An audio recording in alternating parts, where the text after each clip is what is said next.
Hey YouTube, everybody. So I wanted to revisit my signature amber ale. This is the one I sampled right after I kegged it. I did a lot of green beer reviews, as I had mentioned. You know, what green beer basically means it's young, it's just kegged, it's fresh. It hasn't matured. So anyway, it still tasted pretty decent, but you know, I wanted to give it more time. I've been making this beer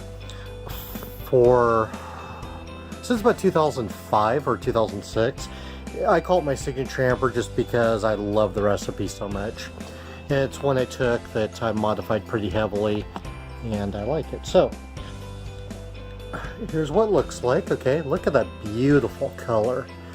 This is pretty accurate, even the haze and all that, because it's meant to be a dark beer. I mean, that is such a beautiful color. I love it. So, go over the grain bill real quick again. Now, this is the malt extract version. I normally did the all grain version. The all grain, I'll just go with that one because the only difference is one's liquid malt, right? Not that much. So, the all grain version, I tend to use between 8 to 10 pounds of 2-row, except this one's Pilsner malt. Just depends on how much gravity I want. And then I use a pound of Crystal 60, a pound of Crystal 80, and 2 pounds of Munich. And then for hops, I use 1 ounce of Crystal, 1 ounce of Chinook at 60, 1 ounce Cascade at 30, and 1 ounce of Crystal at 10. I've made it so many times I memorize that, and I use Weiss 1275. Sometimes I Irish moss, sometimes I don't. I don't care if it's clear. Okay, but I know I've mentioned the recipe before. So there's the look of this thing, as I said, and the nose smells just a little bit sweet and malty in there, which it should from the Crystal 60 and 80.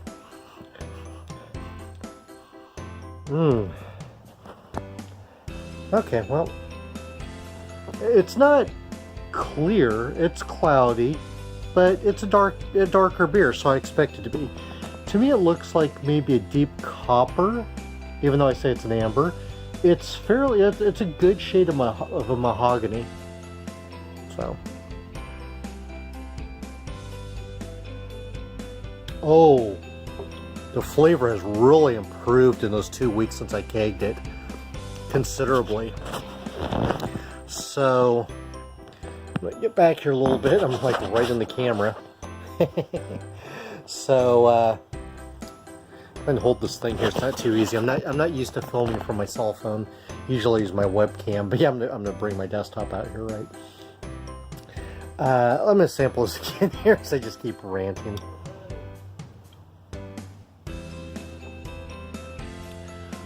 Okay, I get a little bit of a hop nibble. Not strong, but the Chinook are standing out a little bit. I mean, this is not a hoppy beer.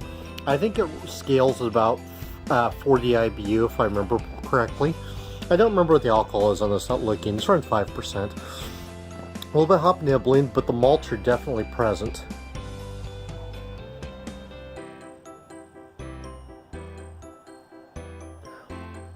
There we go. There's some toffee, some caramel. That hop nibble is mixed in there. A little bit of maltiness on the backbone from the Munich. So, typically from the malts, I would expect caramel, toffee, could be pronounced. The Crystal 80 has more pronounced toffee and caramel than 60 does. A little bit of burnt sugar, a little bit of raisin, sometimes some plum in there.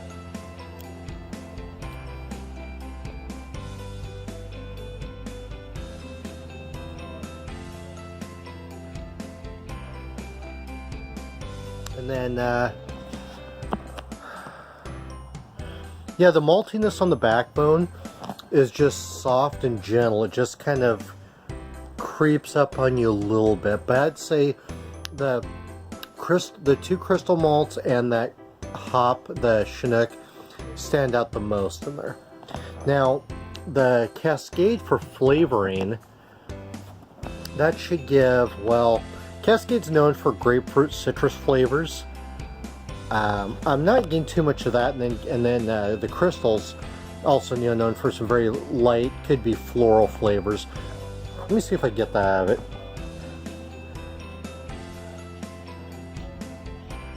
No, actually, I'm not getting any aroma out of this. But I just put a bunch of Vaseline in my nose, so that might be why.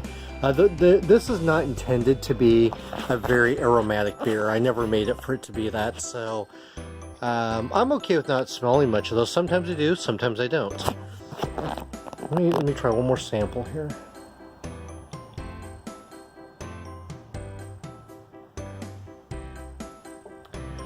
I think overall it's fairly well-rounded. This one isn't solid, but when I brew the all grain, it definitely tastes different, and I like that. The malts are very nice in it. They're clean. It has a good character profile to it. It's not a complex beer, but I didn't design it to be that way. It's just a nice darker amber that's not heavy. It's a tad more bitter than I'd like it to be, but it's on the it's at the bottom of the scale there. This is more of a malt forward beer. And I think if I let age more, the flavor will improve even more. So, not really much more to say here. You can see it again. It's lacing the glass very nicely. Has thin head on it. It's fairly dark. And just overall has a nice taste to it. I've won over a few non-beer drinkers with it. So that's my signature amber. Revisited about 2 weeks after kegging. Cheers. Wait, let me do this the right way. Cheers.